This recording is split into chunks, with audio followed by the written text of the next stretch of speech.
টালা থানার ওসি অভিজিৎ মণ্ডলের বাড়িতে পুলিশ আধিকারিকেরা। সার্ভে পার্ক থানার অন্তর্গত 21/3 সেকেন্ড স্ট্রিটে দেবযানী ইনক্লেভ বহুতলে থাকেন অভিজিৎ মণ্ডল ও তার পরিবার। অতিরিক্ত পুলিশ কমিশনার চতুর্থ V Solomon Nisha Kumar, deputy commissioner of police east division Arish Bilal, deputy commissioner SSD Bidisha Kalita পরিবারের সঙ্গে কথা বলতে যান।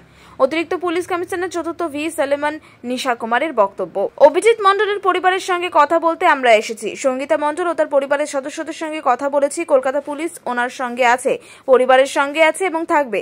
কলকাতা পুলিশ এই পরিস্থিতিতে সব রকম সহযোগিতা করবে ওনার পরিবারের সঙ্গে। টালা থানার ওসির কোনো দোষ নেই, এটা আমার ব্যক্তিগত মত। উনি স্পটে তাড়াতাড়ি পৌঁছেছেন। যে পরিস্থিতি ছিল, একটা সেন্সিটিভ ক্রাইম হয়েছে। ওখানকার যারা ছিলেন চিকিৎসক সহ অন্যান্য, তাদের মত নিয়ে তাদের রিকোয়েস্ট মেনে কাজ করেছেন। এটাই ওনার কাজ ছিল, উনি সেই কাজটা ভালো করেই করেছেন। এটা আমি কমেন্ট করব না, এটা সাব জুডিস সুপ্রিম কোর্টের বিষয়। আমাদের বলার ছিল, কলকাতা পুলিশ ফ্যামিলি হিসেবে আমরা ওনাদের পাশে আছি। টালা থানার ওসি সব থেকে বেস্ট কাজ করেছেন। তবে ভুল কারো ধরা থাকলে ভুল ধরা যেতেই পারে। সেই দিনের পরিস্থিতিতে তিনি সঠিক কাজ করেছেন বলে আমি মনে করি। ফোর্সের সদস্য হিসেবে আমাদের খারাপও লাগছে। ডিসি নর্থ এবং ডিসিডিডি কি বলেছেন আমার নলেজে নেই। ওনারা যেটা সঠিক মনে হয়েছেন সেটাই বলেছেন। এটার পরে এটা হয়েছে বলে লিঙ্ক আছে বলে মনে হয় না। এটা সিবিআই উত্তর দিতে পারবে। সঙ্গীতা মণ্ডল অভিজিৎ মণ্ডলের স্ত্রী। আমাকে সিবিআই থেকে ফোন করা হয়েছিল যে আমার হাজবেন্ডকে অ্যারেস্ট করা হয়েছে। সেটা কিছু বলেননি।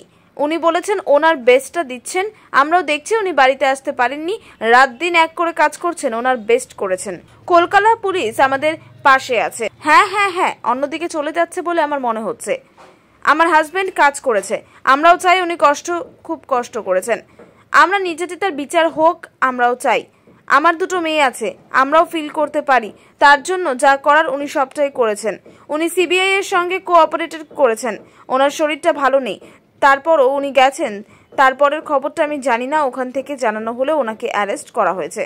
ওয়েট করানো হয়েছে 3 ঘন্টার বেশি সময়। অ্যারেস্ট মেমো দেওয়ার সময় বারবার বলা হয়, তারপর হাতজ পেয়েছি অনেকক্ষণ অপেক্ষার পর। Deputy commissioner east division Arish Bilal, V Solomon Nisha Kumar আর সিনিয়র অফিসাররা তারা অভিজিৎ মণ্ডলের যে বাড়ি সেখানে এলেন।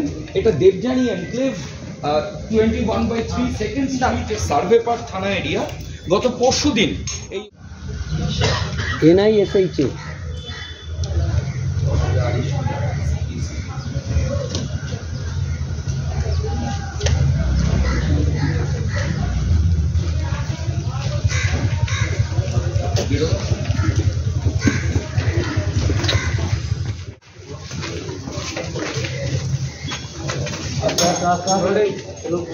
এই মুহূর্তে আমরা সার্ভে পার্কে রয়েছি অভিজিৎ মণ্ডলের বাড়িতে। যে ছবি আমরা দেখাবো, কলকাতা পুলিশের সিনিয়র অফিসার অ্যাডিশনাল সিপি 4 সঙ্গে দেখতে পাওয়া যাচ্ছে বিদিশা কালিতা, ডিসি যাদবপুর, এছাড়াও deputy commissioner east division Arish Bilal, V Solomon Nisha Kumar আর সিনিয়র অফিসাররা তারা অভিজিৎ মণ্ডলের যে বাড়ি সেখানে এলেন।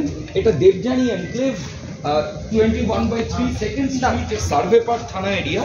গত পরশুদিন